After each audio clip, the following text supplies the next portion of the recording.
This video is of me replacing a vanity in a small bathroom. For all my jobs, there's a budget, a scope of work. That scope of work lines out exactly how I'm going to do it and what materials are going to be used. The budget dictated the way I went about installing this. And it's very common to have to do what I had to do to this vanity to get it to work right. So leave your comments below and give this video a thumbs up. If you like this tool vest, I'm finally doing a 1-year review on this tool vest. Where I got it, how it's held up, and what tools I keep in it. So look for that video tomorrow. Today I'm going to film another simple, well-paying handyman project as kind of a follow-up to that plaster wall repair that got quite a bit of attention as far as my method of pricing. This is a 115-year-old fourplex. 2 units on the bottom, 2 units on the top. It's in an area of town that used to be kind of ghetto, but now it's extremely expensive. They rent for around $2,000 a month, which isn't bad, but you don't get a yard. You get one little garage that your car won't fit in.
The epoxy is all cured on the sink and the countertop, and it's time to set it on this cabinet. Thing is, in a 100-plus-year-old house, the floors and walls are really out of plumb and out of level. So this is where I'm at. Is I've got these little adjustment feet that came with it, and this one's maxed out, and that one back there is completely removed, and I actually have it level. But I obviously cannot leave these big giant shims. Just not how it works. So I'm thinking I may cut this off, the plastic foot there, and glue it to the bottom of that plastic foot. This is the same epoxy I used to glue the cracks in this. To glue the sink to the countertop. That's what I'm trying to say. 5-minute epoxy, 1-to-1 mix. Super glue is probably the best type of glue for this little gluing project here, but I don't have any with me.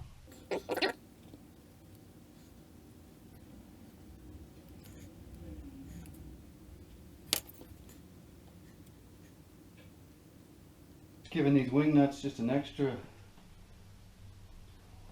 little bit of a twist.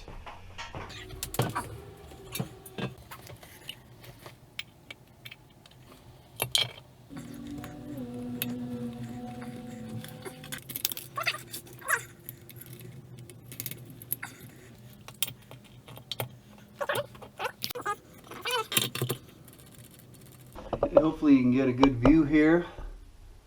Everything's snug down, and the next step is, I don't really know what to say about this design. This is really close, so I'm going to have to twist this just a little bit like this and have this one loop into here and this one loop into the other side, something like that.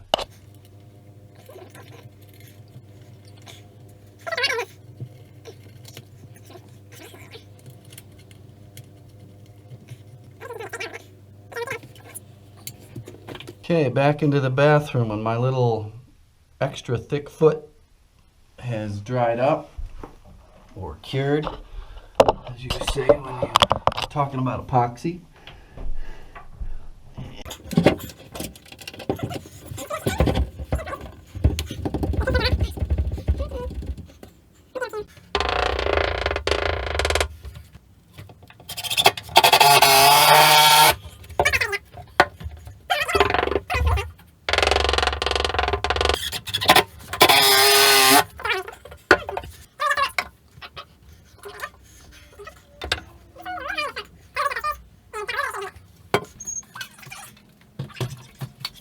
I'm getting ready to bring in the countertop and sink. Before I do that, I got to take everything off that's metal. Porcelain, and I even think that marble will scratch. It's not really a scratch though. It's like a pencil mark. So if you take like this titanium tool here, or my keys, or the titanium on my watch, and just go like that across porcelain and a lot of stones, it basically makes a pencil mark. It's a weird chemical burn. You can polish it out, but I'd rather not have to spend time doing that. So I'm going to take all this stuff off while I bring it in here and finish up.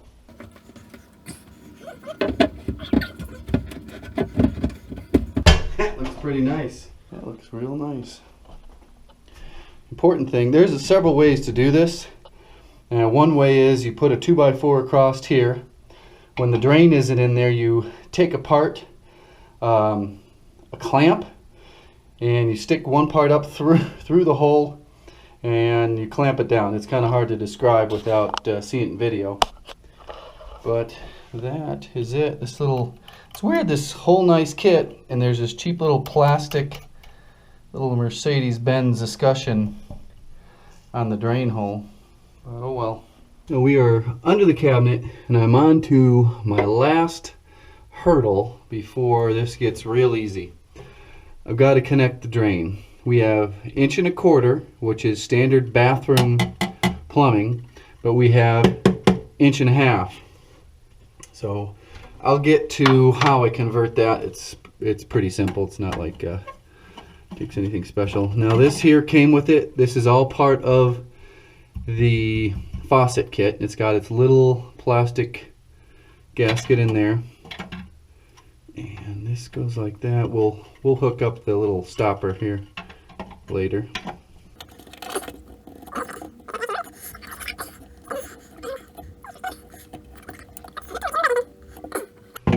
Got to get this mess on here. So the first thing I'll do is take this off of the old P-trap. This black ABS, it doesn't wear out. It doesn't let smells out. It can get dirty. I've already cleaned it off outside, mostly cleaned it off. But I think, fingers crossed, I won't have to get anything. I do carry quite a bit of plumbing supplies on my trailer, and this should all go together, I think.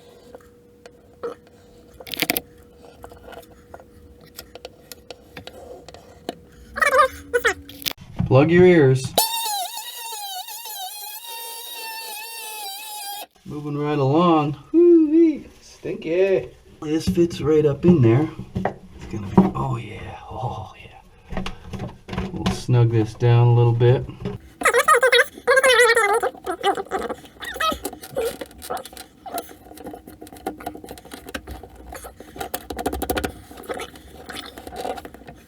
Still have to modify the drawer.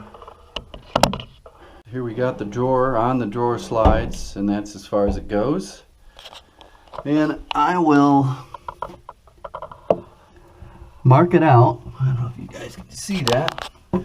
Using this access hole right there, this is the back. I can just mark what needs to be notched out and cut it.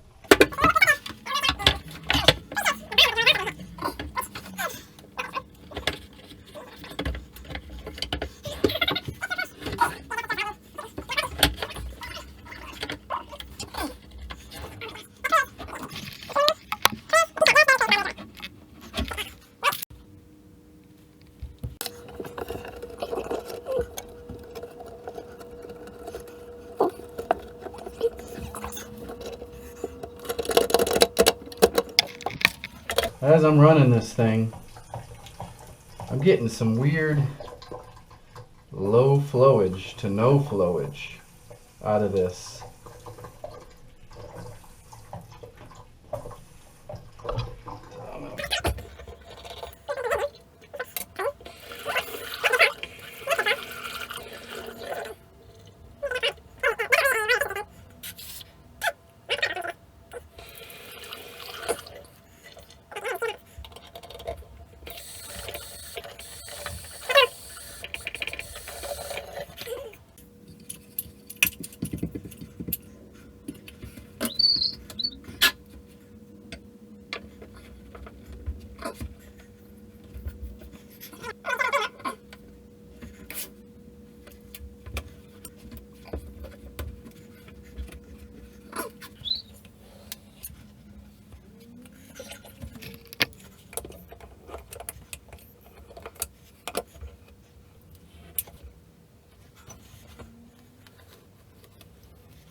Bathroom actually looks pretty darn good.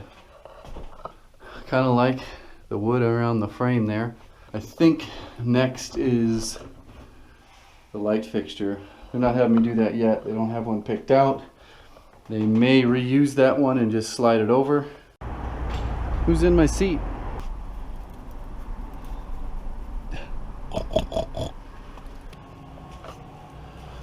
This is slowly turning into my Frankenstein wood stove. Just got the blower hooked up and got nice warm air, hot air blowing out both those, this hole here and that hole there. The ductwork goes in, up, and out. So the job that you just watched me do is a nice, pretty easy handyman job. I'm going to try to get some of the most commonly asked questions that I get out of the way on this outro. First question I get asked is how much did I charge and why. I need to follow up with a why. It was $500. I probably could have gotten $800 to $900 on a different customer. When I gave the estimate, and you know, you got to feel them out. You got to figure out what value they're placing on this project, and that was $500. They happily said yes. What's another question? Oh, why didn't I move the plumbing inside the wall? The budget would have increased significantly if I had to cut into the wall and move the drain and move this the cold water supply line. And this was a simple solution that she's very happy with. Whenever I do a job, the most important thing is clear expectations. That the customer knows what they're getting and you know what you're giving them for a certain dollar amount. That's the key to a perfect job, is setting clear expectations, exceeding those expectations, as I always try to do. I always throw in something a little bit extra that they may or may not notice, but it does ensure that they are getting that extra value because they're getting something that they didn't really plan on.